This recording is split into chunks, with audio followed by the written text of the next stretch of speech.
Pressure tests are my worst nightmare for this challenge. I don't cope well under pressure, as I've shown already. The MasterChef kitchen is a place where you can start making your dreams come true. But in order to develop you as cooks, we need to see your strengths, but also your weaknesses. And what better way to discover whether you can handle the pressure of the MasterChef kitchen than by succeeding in a pressure test. And who better to set this very important pressure test but an old friend. His flagship restaurant has been named Australia's best 4 times. It's been named Melbourne's best twice. He's written 4 recipe books and 3 guidebooks. He's trained with culinary luminaries like Albert Roux, Alain Ducasse, and Marco Pierre White. Please welcome, with the dish that will decide who gets that final apron, Shannon Bennett.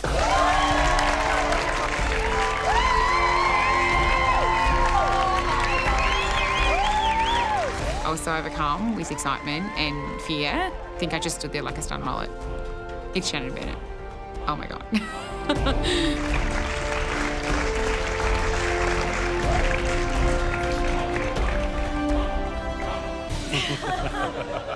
You ready for this?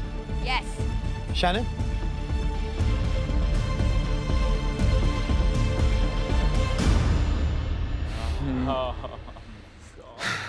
So we've got bistro views, warm chocolate and orange mousse. I want to run out the door. I'm freaking out. Come forward, come on, get close to it. You need to get to know it quickly. Oh my God. Well, I don't mean to intimidate you all, but this is a dish that I do test my apprentices on. I am so glad that I am not over there. This is epic on another level. We've got tonka bean.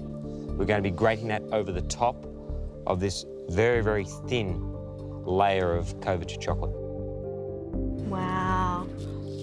Smell those aromatics. Oh, it's beautiful. Warm chocolate sauce.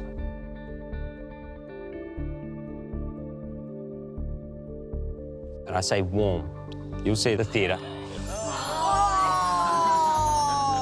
Oh my God. Beautiful. It's like lava, and oh my God. I was just like, could I really do that? This is my biggest fear. To make the madeleines, the recipe needs melted butter. I get my butter on, I melt it, I add it to the madeleine batter straight away. Oh, that pan's really hot. I don't know if the butter was hot or it did something to the eggs or something. I'm really worried about Jessie's madeleine mix. She hasn't let her melted butter cool yet, and now she's adding that to her batter, and that could cause massive problems down the line. She's gonna be in a heap of trouble. 30 minutes down, 90 minutes to go. Hurry up! Been 30 minutes in and I'm still reading my recipe. Everybody started except for me, but this is a big recipe and I wanted to just make sure that I had read it and then I had read it again, just to double check, triple check. All right, let's do this. Time is ticking away and I need to just light a bit of a fire underneath me and get going. Well done, Rose. I know that recipe inside out, so I'm finally able to just speed through it. With my madeleines in the oven, I move on to the tempering of the chocolate. Come on, Jessie. I've been dreading this part. I'm frantically stirring, just trying to melt my chocolate. So I come up with an idea. I'll increase the temperature on the tempered chocolate up to 90 degrees. It's considerably more than 50, which is what was the recipe, but I was hoping that that would cook it a lot quicker and give me the time to get everything on a plate. I just crossed my fingers. Rose.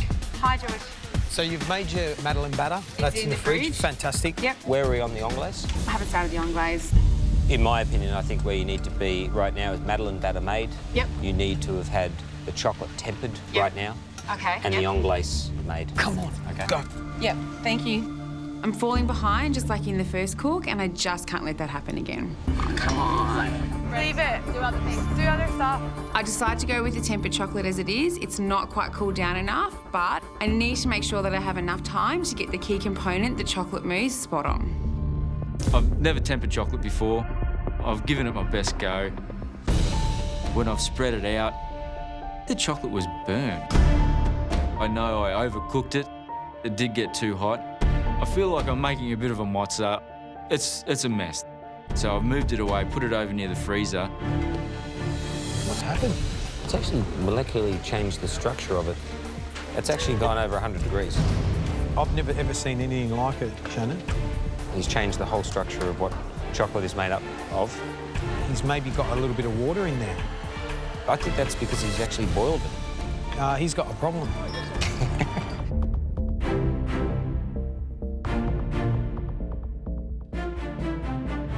This is what you call the calm after the storm. And it's amazing what happens in the last 15 minutes of a challenge. First one up to taste is Lee.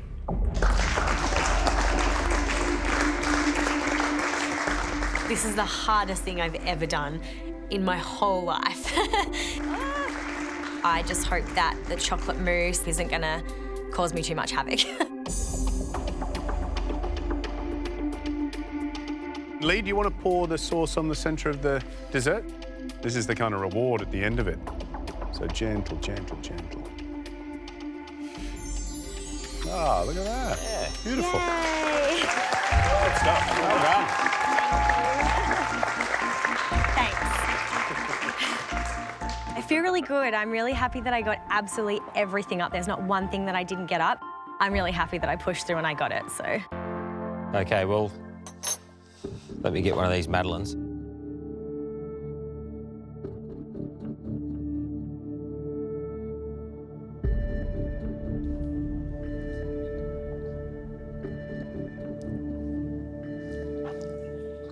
Look, I've got to be critical here, you know, textural point of view, taste point of view, that the contrast between the jelly and the mousse is maybe a little bit out. Yeah.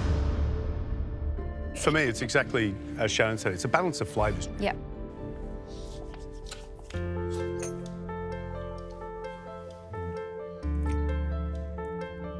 The Madeleine, it is fluffy, yummy, sort of crispy slightly on the outside, but fluffy in the centre. And I love that. Thank you. And this caramel chocolate sauce is absolutely spot on. Delicious. Well done. Scott. You've done something amazing to this chocolate. Yeah, you've changed the molecular structure of this chocolate somehow. If you can recreate that, you may well have a new super chocolate. You could put a patent on that, I think. I know for a fact my butcher wouldn't be able to put that up. So. Rose, your turn. This is everything for me. This cook, this experience, this whole journey, it's a new start, you know? It's changing everything about my life and being true to myself and being who I really want to be. Oh, I'm so nervous. She's got everything up. Yeah. The layers look all well defined. The spherification layer. We've got the jelly. We've got the segments in the jelly. Mm-hmm. We've got the chocolate mousse. Tonka's on. We've got the couverture chocolate that's been tempered. And we've got our Madeleines. Yep. So, well done for getting everything up. That was the goal. Out of everything, I just wanted to get everything up. Well, you've made a design change in yours. You've got a little hole. You've had difficulty tempering that chocolate. Yep. There's no doubt about that. The technique has beaten you on this occasion. Yeah. Okay, Rose, I think you can pour your sauce over the chocolate. Give it a bit of height, give it a bit of theatre.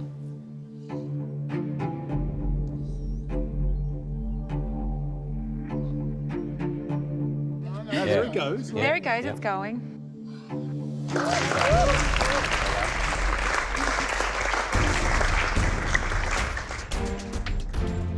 Jeez, it feels nice and light.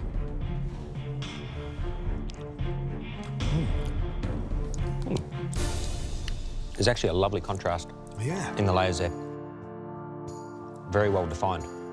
Thank you. Actually, really well defined. Okay. I've got that orange in the chocolate. That's actually quite surprising. From a taste perspective, it's spot on. Thank you. It's restaurant standard. So much. I think I've done enough to be a contender. If I do go home, it's going to be really sad, but I'm also really proud of myself for completing that dish. And that's what I'll take away with me if I don't get an apron today and I go home.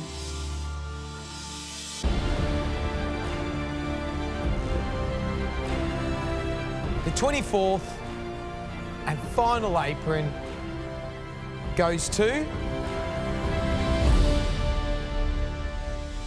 Rose.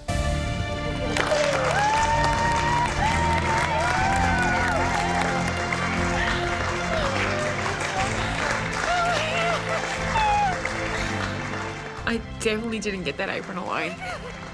My brother, throughout that whole entire cook, I could just hear his voice in my head. You know, come on, Rosie, you got this.